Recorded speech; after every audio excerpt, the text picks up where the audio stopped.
नमस्कार विद्यार्थियों। आज हम संभववाद की जो संकल्पना है, अवधारणा है, उसके दूसरे पार्ट में हम जो संभववाद की जो संकल्पना है उसको बढ़ाने में के लिए जो कौन से उत्तरदायी कारक हैं उसके बारे में जानेंगे। उसके संभववादी संकल्पना के जो समर्थक भूगोल विद्वान रहे हैं उनके विचारों कथनों के बारे में जानेंगे और संभववाद की क्या आलोचना हो सकती हैं उसके बारे में भी हम इस वीडियो में जानने की कोशिश करेंगे और उनके बारे में अध्ययन करेंगे।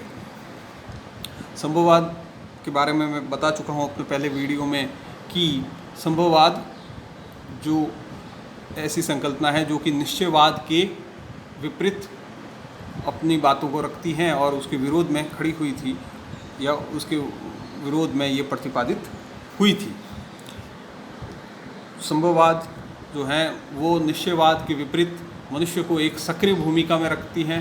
वह ये मानती हैं कि मनुष्य खुद अपनी नियति का निर्धारण कर सकता है और प्रकृति केवल एक सलाहकार के रूप में एक जो ऐसी एक शक्ति के रूप में है जो कि उसके सामने मनुष्य के सामने संभावनाएं प्रकट करती है और मनुष्य अपने ज्ञान के आधार पर, बुद्धि, विवेक, आवश्यकताओं के आधार पर उन संभावनाओं में से चयन करता है। संभववाद वाली जो संकल्पना है उसको आगे बढ़ाने के लिए दो प्रमुख उत्तरदायी कारक हैं। पहला तो है कि प्रकृतिवादियों द्वारा जो प्राकृतिक परिवेश को एकदम सर्वशक्तिशाली मान लेना और मनुष्य को उसका दास मान लेना की जो बात कही गई थी उसका बहुत ही नकारात्मक प्रभाव पड़ा और जो प्रगतिवादी और जो विकासवादी जो लोग थे, जो मानवतावादी लोग थे, उन्होंने मानव की शक्ति को बढ़ावा देने के लिए पुरजोर कोशिश की और इसी विचार को आगे संभववाद की संकल्पना के रूप में बाद में बढ़ावा मिला, बल मिला। दूसरा, उत्तरी यूरोप, उत्तरी अमेरिका, जापान, दक्षिण पूर्वी ऑस्ट्रेलिया, न्यूजीलैंड आदि जो विकसित देश थे, वो धीरे धीरे बहुत तेज़ी से प्रगति कर रहे थे। औद्योगिकरण का जो दौर था, औद्योगिक क्रांति का जो दौर था, उसने भी मानव की शक्तियों को सबके सामने प्रत्यक्ष कर दिया था और उसने ये भी एकदम बता दिया था कि मनुष्य जो हैं वह प्रकृति द्वारा प्रदत्त जो अवरोध हैं, जो चुनौतियां हैं, उनका सफलतापूर्वक सामना कर सकता है और अपने लिए अनुकूल वातावरण स्थापित कर सकता है और विकसित कर सकता है। संभववाद की जो संकल्पना है उसको समर्थन देने में प्रमुखतः फ्रांस के भूगोलवेताओं का योगदान है, जिसमें प्रमुख नाम जो हैं वो लुशियन फेवरे हैं, जिन्होंने इस शब्दावली का प्रयोग सर्वप्रथम किया था और इस संकल्पना को एक मूर्त रूप देने के लिए, स्थापित करने के में सबसे बड़ा योगदान है विडाल डी ला ब्लाश का। विडाल डी ला ब्लाश ये कहते हैं कि मनुष्य के लिए प्रकृति का स्थान एक सलाहकार से अधिक नहीं हो सकता है। मनुष्य स्वयं समस्या और हल दोनों ही हैं और प्रकृति उसकी उपदेशिका मात्र है। प्रकृति ने कोई ऐसा निश्चित मार्ग नहीं तय कर रखा है जिस पर चलने के लिए मनुष्य को बाध्य होना ही पड़े, बल्कि प्रकृति ने मनुष्य के सम्मुख अनेक साधन तथा संभावनाओं को प्रस्तुत किया है जिनका प्रयोग करने के लिए मनुष्य स्वतंत्र है। मनुष्य अपनी क्षमता, कौशल तथा आवश्यकता अनुसार उनका उपयोग कर सकता है। उसी प्रकार इसी बात को लुशियन फेवरे ने भी कहा है कि मानव जो है वो प्रकृति का दास नहीं है, वह एक क्रियाशील प्राणी है और उसके लिए कई संभावनाएं हैं और प्रकृति में अवरोध नहीं है, अनिवार्यताएं नहीं है, बल्कि संभावनाएं विद्यमान हैं और मनुष्य अपने ज्ञान के आधार पर, अपनी आवश्यकताओं के आधार पर, अपनी बुद्धि और विवेक के आधार पर उन संभावनाओं को ढूंढता है और उनमें से चयन करता है। अब इसको हम समझें तो संभावनाएं क्या है। संभावनाएं जैसे हम बात करें तो प्रकृति के अंदर आज जो हमारे ऊर्जा के साधन हैं, ऊर्जा के संसाधन हैं, वह एक तरीके से पहले से ही विद्यमान था। पवन, शोर, ऊर्जा, तो सूरज की रोशनी, पवन, ज्वार, भूगर्भीय शक्ति, कोयला, खनिज तेल, ये सभी ऊर्जा के संसाधन के रूप में, या परमाणु ऊर्जा, ये सभी ऊर्जा के संसाधन के रूप में आज हमारे सामने प्रस्तुत है। लेकिन जब मनुष्य शुरू में केवल लकड़ी से ऊर्जा पैदा करता था, ऊष्मा पैदा करता था, धीरे धीरे उसने कोयले का उपयोग करना शुरू किया, गैस का उपयोग करना शुरू किया, तो संभावनाएं बढ़ी। ऊर्जा के क्षेत्र में जो ऊर्जा जिससे पैदा की जा सकती है, जिससे प्राप्त की जा सकती हैं, वो संभावनाएं बढ़ी।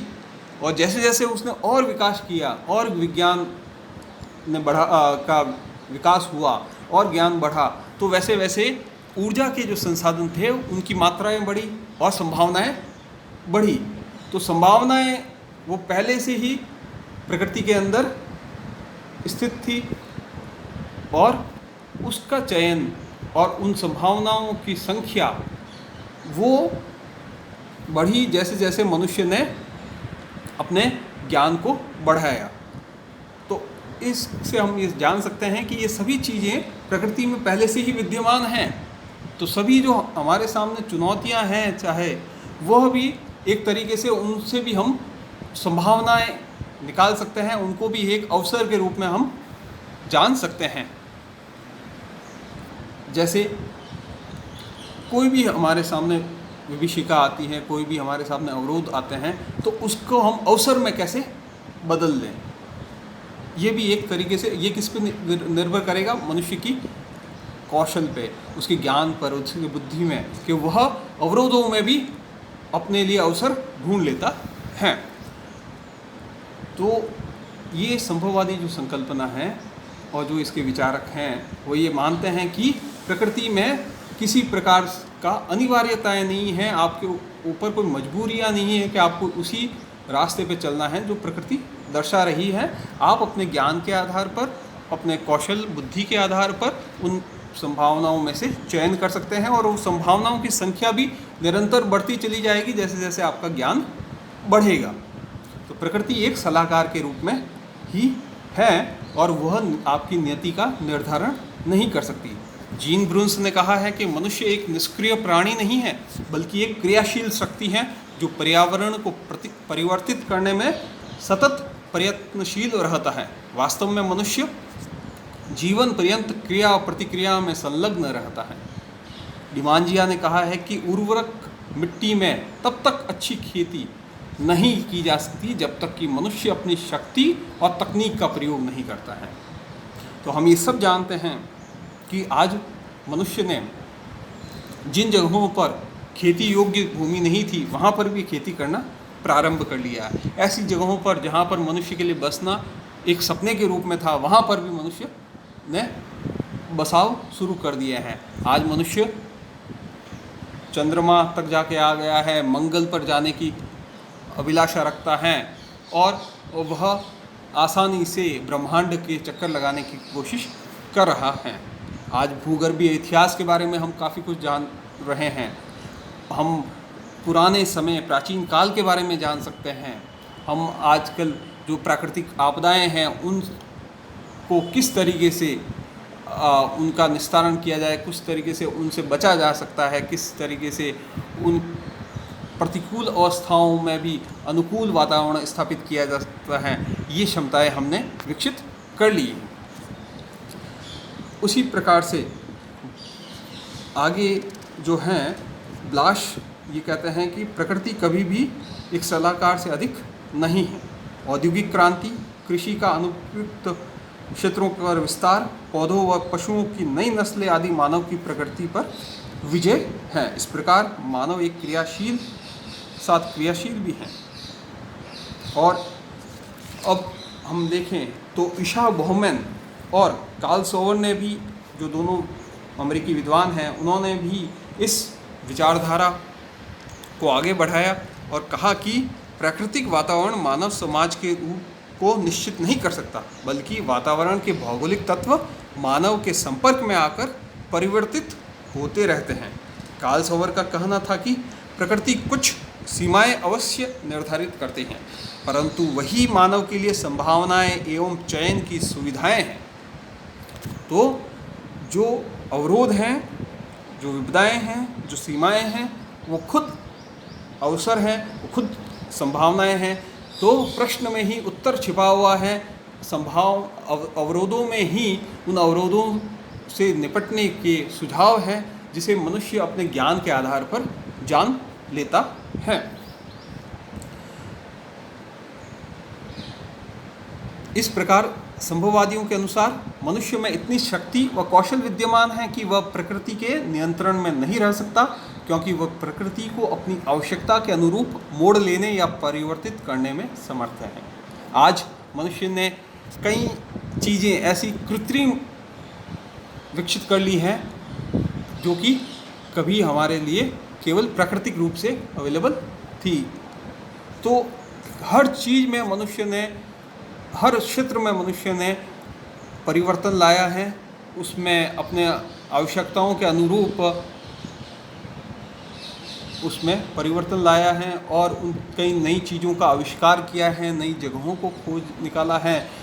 इस तरीके से हम कह सकते हैं कि आज प्रकृति का, पर्यावरण का कोई ऐसा क्षेत्र नहीं है जिसमें मनुष्य की छाप, मनुष्य की क्रियाओं की छाप नहीं दिखाई देती है। संभववादियों के अनुसार मनुष्य के लिए कुछ भी असंभव नहीं है, वह अपनी क्षमता व विवेक से सब कुछ संभव करने में समर्थ होता है। तो जिमरमैन, जो कि अमेरिका के विद्वान हैं, उन्होंने, जैसे मैंने पहले बताया था, कि संसाधन होते नहीं बल्कि बनाए जाते हैं। तो जो भी चीज़ें हैं, चाहे संसाधन हैं, वो भी भंडार के रूप में प्रकृति में विद्यमान हैं, पर मनुष्य उन संसाधनों का, उन भंडारों का तब तक महत्व नहीं है जब तक मनुष्य का उनके लिए उपयोग नहीं होता है। तो पर्यावरण का भी अपने आप में कोई उपयोग नहीं है, कोई भी परिभाषा नहीं है, कोई महत्व नहीं है जब तक वो मनुष्य के लिए उपयोगी नहीं हो। ये एक निश्चयवाद की भी आलोचना होती है। तो हम कह सकते हैं संभववादी ये मानते हैं कि मनुष्य प्रकृति का स्वामी है, ना कि दास। अब जिस तरीके से निश्चयवाद की आलोचना हुई है, उसी प्रकार से संभववाद की आलोचना हुई है। निश्चयवाद की आलोचना है कि वह केवल एक ही रूप को देखते हैं, ये एक सिक्के के केवल एक पहलू को देखते हैं। उसी तरीके से संभववाद भी केवल मनुष्य की शक्ति को ही मानता है, मनुष्य को ही सर्वशक्तिमान और प्रकृति का विजेता मानता है, और प्रकृति की शक्तियों को वो इतना महत्व नहीं देता, जो कि एक तरीके से एक तरफा विश्लेषण है, एक तरीके से एक बायस्ड विश्लेषण है। संभववाद भी निश्चयवाद की भांति एकपक्षीय व अतिवादी विचारधारा है, जो केवल एक पक्ष पर ही आवश्यकता से ज़्यादा बल देती है। ग्रिफिथ टेलर, जो कि निश्चयवाद व संभववाद दोनों के ही प्रमुख आलोचक हैं, और नव निश्चयवाद की जो संकल्पना आगे हम पढ़ेंगे उसके प्रेरक हैं, उन्होंने कहा है कि ये कहना मूर्खतापूर्ण है कि मानव प्रकृति का विजेता है, और ये कहना भी उतना ही हास्यास्पद है कि मानव प्रकृति का दास है। अर्थात मनुष्य जो है वो प्रकृति की पूर्ण अवहेलना और अपनी मनमानी नहीं कर सकता, तो उसको प्रकृति पर अपने अधिकार, अपनी ज़रूरतों को इस तरीके से नहीं थोपना चाहिए कि उसके दुष्परिणाम हमारे सामने आए। और आज हम जानते हैं कि आज प्रकृति में, पर्यावरण में कई ऐसी समस्याएं हैं जो कि मानव के आर्थिक क्रियाकलापों से उत्पन्न हुई हैं। संसाधनों के अत्यधिक दोहन से, वनस्पतियों के लगातार कटाव से, लगातार उपजाऊ जमीन के अधिग्रहण से, लगातार दूषित हो रहे जल, थल, स्थल, सागर, उनके कारण आज हमारे सामने बहुत सारी पर्यावरणीय समस्याएं हैं। जलवायु परिवर्तन की समस्या है, भूमंडलीय ताप वृद्धि की समस्या है, जिससे निपटने के लिए हमें ये आवश्यक है कि हम प्रकृति के साथ में इस तरीके का सामंजस्य स्थापित करें जो कि प्राकृतिक संसाधनों और प्रकृति द्वारा प्रदत्त जो भी हमारे लिए उपहार हैं उनकी हम संरक्षण कर सकें, आने वाली जो हमारी पीढ़ियां हैं उन तक उन संसाधनों को पहुंचा सके और साथ साथ में हमारे विकास के लिए भी हम कार्य कर सके। तो सतत विकास की जो अवधारणा है वो अवधारणा यहाँ पर आएगी जब हम अगले जो संकल्पना है, नवनिश्चयवाद की संकल्पना है, उसके बारे में पढ़ेंगे। आशा है आपको ये वीडियो, ये लेक्चर, ये व्याख्यान पसंद आएगा। धन्यवाद।